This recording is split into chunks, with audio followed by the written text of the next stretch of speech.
Very good morning, जय शंकर महाराज, हर हर महादेव, बम बम भोले। तो दोस्तों, रात गुजारी हमने इस जगह में, इसका नाम है गिरी होम स्टेज। यहाँ पे आपको रहने और खाने की व्यवस्था हो जाएगी। और ख़ास बात ये है कि ये लोग आपको ट्रैक के लिए अगर आपको गाइड्स या फिर पोर्टर्स चाहिए होंगे तो वो भी प्रोवाइड करवा देते हैं। मौसम कुछ इस तरह का है, आप देख सकते हैं कि चारों ओर धुंध ही धुंध और बादल, घने बादल छाए हुए हैं।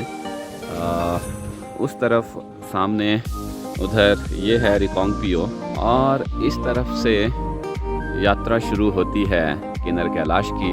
बहुत ही खूबसूरत जगह पे ये होम स्टे बना हुआ। सामने देखिए एप्पल के ट्रीज़ लगे हुए हैं। इस ट्री में खूब सारे एप्पल्स लगे हैं जो बिल्कुल रेड हो चुके हैं इस वक्त।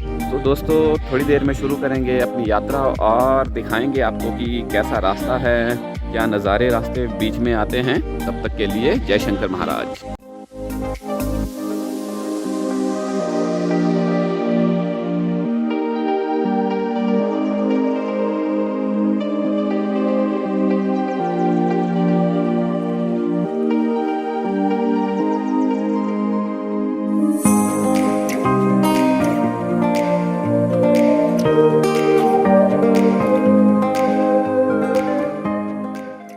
सामान हमारा गाड़ी में रह गया था तो वो लेने हम जा रहे हैं।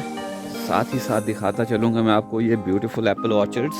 ये हैं हमारे प्रकाश भाई, ये हमारे गाइड हैं। इन्हीं के साथ हम कैलाश की यात्रा पूरी करेंगे। हर हर महादेव।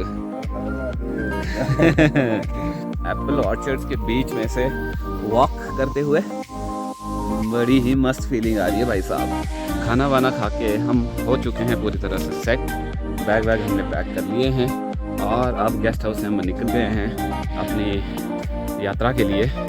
आज फुल ऑन चढ़ाई मिलेगी हमें आगे रास्ते में और इतना सामान है। हालांकि इसमें से भी कुछ सामान जो है वो मैं गाड़ी में खाली करने वाले हैं। हम सिर्फ ज़रूरत का ही सामान ऊपर लेके जाएंगे क्योंकि चढ़ाई बिल्कुल खड़ी होती है, तो ऐसे में ज़्यादा बोझ लेके जाना कोई समझदारी की बात नहीं। आप सिर्फ एसेंशियल आइटम्स ही लेके जाएँ। रेन कोट ज़रूर लेके जाएं इस यात्रा में, क्योंकि पहाड़ों में कभी भी बारिश हो जाती है तो रेन कोट जो है आपको गीला होने से बचाएगा। तो चलिए फ़िलहाल आगे बढ़ते हैं। अभी तो रोड पे ही चल रहे हैं तो इतनी थकान हो रही है भाई, आगे पता नहीं क्या होगा। लेकिन यात्रा के लिए रोमांच तो पूरा बना हुआ है भाई दिल में। और अभी सामने रिकांगपिओ टाउन में तो धूप आ गई है और मौसम भी साफ़ होने वाला है। खूबसूरत टाउन और ऊपर देखिए आसमान साफ़ होता हुआ।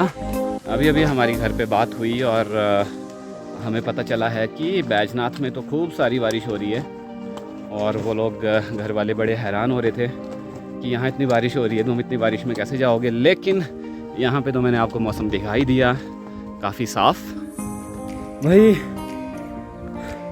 40 मिनट चलने के बाद हालत देखिए आप, पसीने से लथपथ है। और ये देखिए प्रकाश दाई तो एकदम चिल है भाई। प्रकाश दाई तो कह रहे हैं कि अपने दोनों बैग भी मुझे दे दो। हैट्स ऑफ इनके स्टेमिना को, इनकी स्पिरिट को। बहुत ही बढ़िया प्रकाश दाई, जय भोले शंकर।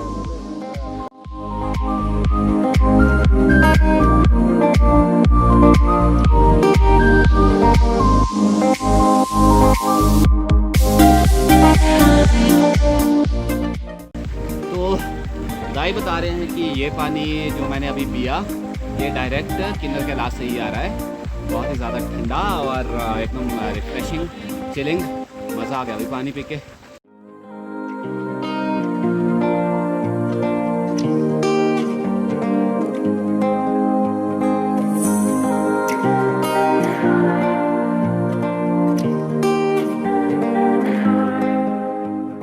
काफ़ी देर से बिल्कुल सीधे रास्ते पे चल रहे हैं। काश ऊपर तक ही ऐसा रास्ता होता तो क्या मज़े आते। लेकिन भगवान भोलेनाथ तक पहुंचना इतना आसान नहीं, परिश्रम तो करना पड़ेगा, चढ़ाई तो चढ़नी ही पड़ेगी दोस्तों। इस तरह का कुछ रास्ता है। पिछले 10 मिनट से हम ऐसे ही रास्ते पे चल रहे हैं। तो हमें ऐसा बताया गया है कि पवारी गांव से अगर आप आते हो तो ये सीधा वाला रास्ता आपको मिलता है, और तांगलिंग से अगर आप आते हो तो वहाँ से शायद 2 या 3 किलोमीटर एक्स्ट्रा पड़ते हैं। तो ऐसे ट्रक पे जो पहले ही काफ़ी मुश्किल हो, उसमें अगर आप 3 किलोमीटर की भी चढ़ाई बचा लेते तो बहुत बड़ी बात है। इसलिए मैं आप सब लोगों को सजेस्ट करूँगा कि आप लोग पवारी होके ही आएँ।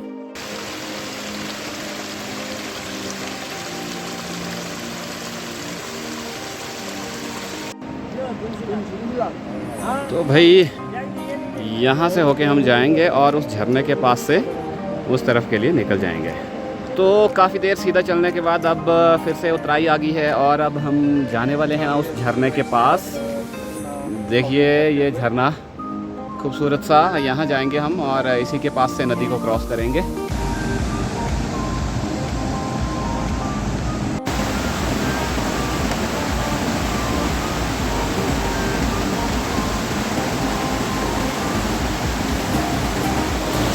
हर हर महादेव।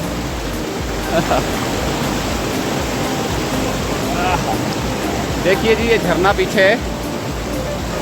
यहाँ पे ज़्यादा देर खड़े रहना सही नहीं होगा, एक तो पानी ठंडा है और ऊपर से पानी कभी भी बढ़ सकता है। तो एकदम स्टीप चढ़ाई थी भाई, इसे चढ़ते चढ़ते जान निकल गई यार। लेकिन इस वक्त शरीर बड़ा गर्म हो गया है, ज़्यादा देर बैठ नहीं सकते क्योंकि फिर शरीर एक बार ठंडा हो जाए तो चलने का दिल नहीं करता। तो चलिए चलते हैं आगे की तरफ। ये वाला पेड़ है न्योचे का, इसमें वो देख रहे हो आप आगे एक फ्रूट सा लगा है, इसके अंदर से कुछ गुठलियाँ सी निकलती हैं, उनको खाओ, उनका तेल भी निकालते हैं, उनको खाओ, बहुत टेस्टी होती हैं। सो थोड़ा आराम करने के बाद एक बार हम फिर से पूरी तरह सेट हैं आगे जाने के लिए। दाई अपना सामान बांधते हुए, सुतीक्षण भी रेडी। तो चलिए दोस्तों चलते हैं आगे की तरफ।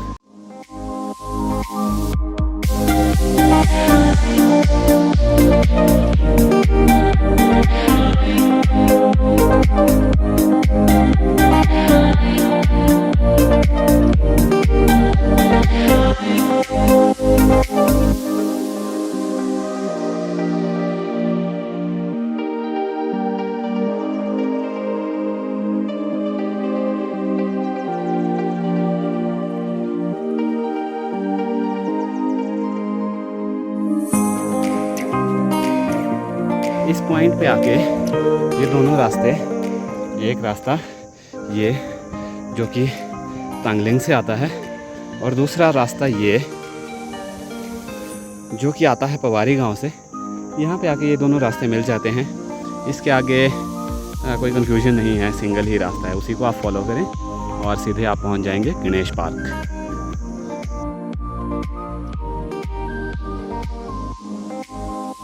दोस्तों न्योजा खाया तो बड़ी बात था, लेकिन इसका पेड़ कभी देखा नहीं था। न्योजा खासियत है डिस्ट्रिक्ट किन्नौर की। इसका पेड़ काफ़ी सुंदर लग रहा है। हमारे प्रकाश भाई न्योजा के पेड़ की छाँव में और देखिए सुंदर सा पेड़ है, इसकी ये छाल काफ़ी चिकनी सी महसूस हो रही है, जैसे हमारे उधर कांगड़ा में सफ़ेदे के पेड़ होते हैं, पता नहीं उन्हें क्या कहते हैं, सफ़ेदा बोलते हैं हमारी तरफ। तो उसकी छाल भी कुछ ऐसी ही होती है, चिकनी चिकनी सी। लेकिन इसकी टहनियाँ अगर आप देखेंगे, पत्तियाँ देखोगे तो बिल्कुल एकदम चीड़ के पेड़ की तरह नज़र आ रही है।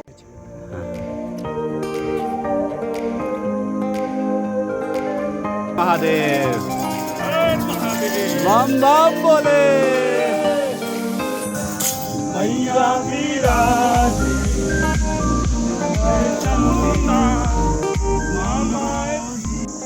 बम बम बोले, हर हर महादेव।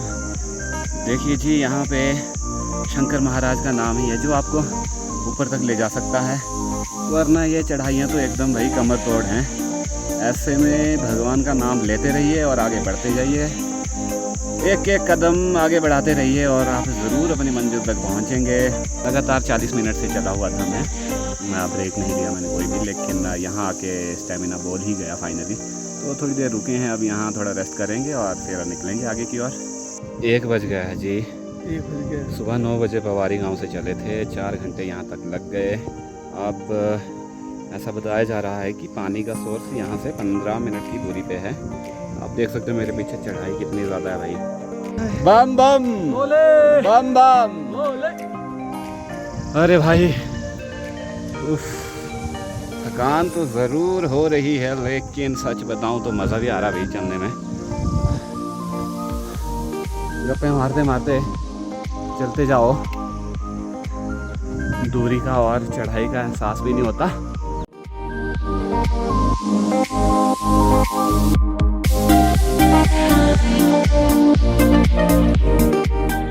भाई यहाँ पे हम रुके हुए थे खाना वाना खाने के लिए, जलपान ग्रहण कर लिया है हमने। और यहाँ पे सामने में आपको दिखा, इस ड्रम में पाइप के थ्रू पानी पहुँचाया गया है, लेकिन अनफॉर्चुनेटली आज इसमें पानी ख़त्म है। दोस्तों ईश्वर की बड़ी कृपा है कि जहाँ जहाँ हम जा रहे हैं वहाँ मौसम एकदम साफ़ मिल रहा है, धूप हमारे साथ साथ ही चली हुई है। तो बिलीव नहीं हो रहा यार, ऐसा हो रहा है हमारे साथ। सीरियसली ये एक्सपीरियंस बहुत ही अमेजिंग लग रहा है। और अभी आप सामने देखिएगा कितना अच्छा व्यू है।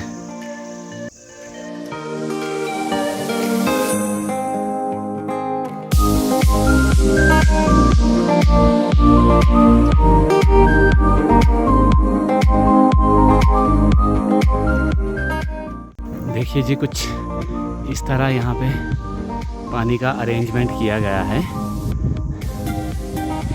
इन ड्रम्स में पाइप्स के द्वारा पानी पहुँचाया गया है। इनमें आप अपनी बॉटल्स भर सकते हो बीच में।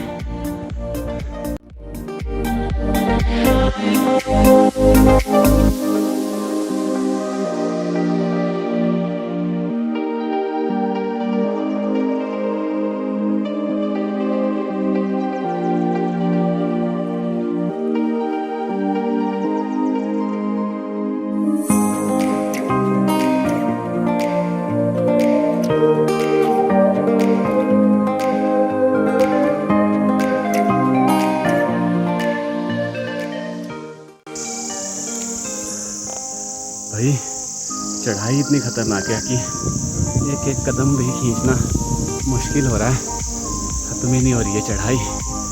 तो फाइनली हमें गणेश पार्क की पहली झलक मिल गई है। यहाँ पे बहुत सारे टेंट्स लगे हुए हैं, तो चलिए चल के पता करते हैं कि हमारा वाला टेंट कौन सा है।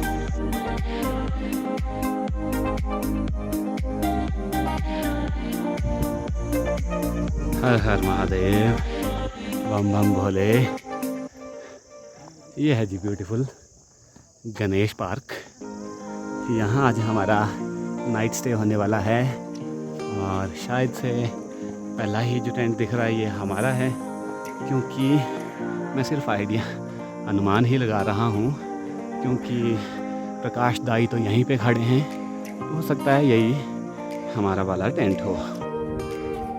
मैं गलत था दोस्तों, हमारा टेंट नीचे नहीं बल्कि ऊपर उस घर के पास है। भाई सच ही कहते हैं कि हिमाचल की सबसे मुश्किल यात्रा है ये, मुझे भी ऐसा फील हुआ।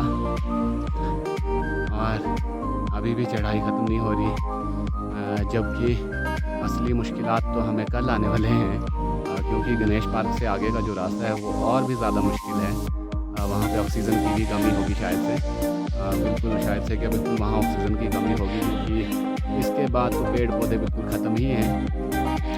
बिल्कुल चट्टानों के बीच से आपको जाना होता है। तो फ़िलहाल मैं चढ़ रहा हूँ,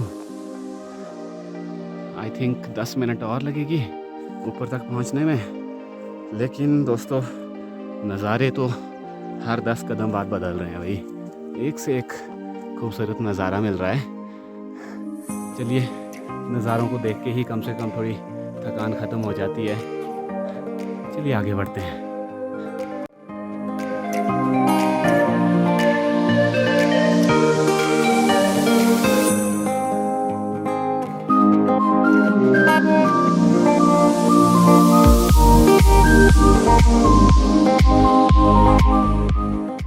यहाँ पहुँचे हम गणेश पार्क और आते ही मुझे किन्नर कैलाश प्रभु के दर्शन हो गए। जय हो भोलेनाथ, बम बम बोले, हर हर महादेव। वो देखिए सामने धुंध के पीछे भोलेनाथ विराजमान हैं, वहाँ ही हमें कल जाना है। फिलहाल आप ये गणेश पार्क का चारों तरफ का व्यू देखिए, बहुत सारे टेंट्स यहाँ पे लगे हुए हैं। ऐसे में आपको रहने और खाने पीने की कोई दिक्कत नहीं होने वाली। देखिए जी, ये है ब्यूटीफुल गणेश पार्क।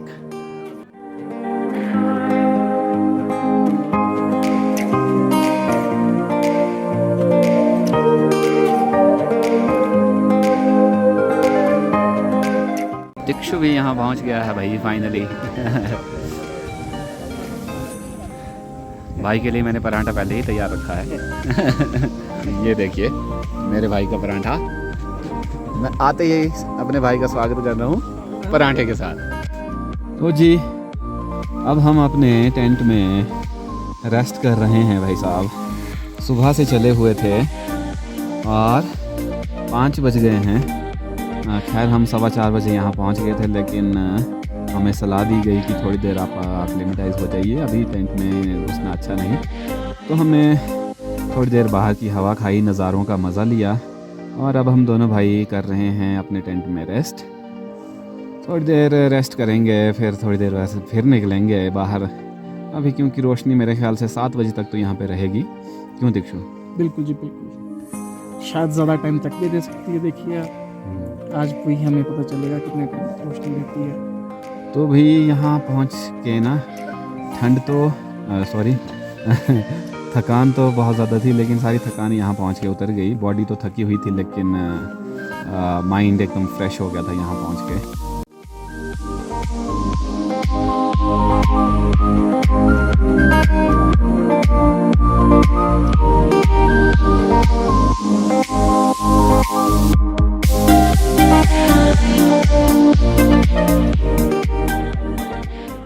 दोस्तों एक बार फिर से भगवान भोलेनाथ ने हमें अपने दर्शन दिए हैं और इस बार और ज़्यादा क्लियर हो गया है वेदर, बिल्कुल विजिबिलिटी 100%। तो जी हाँ, बहुत ज़्यादा मज़े आ रहे हैं भाई इधर इस वक्त। ये जो मौसम ना पल पल में बदल रहा है। थोड़ी देर पहले ही यहाँ पीछे इन पहाड़ियों में ऐसा लग रहा था कि शायद बारिश हो जाएगी, लेकिन अभी फिर से मौसम यहाँ एकदम साफ़ हो गया है। तो दोस्तों अभी कुछ ऐसा सा मौसम है यहाँ गणेश पार्क में। शाम के 7:09 हो गए हैं और सनसेट भी हो चुका है।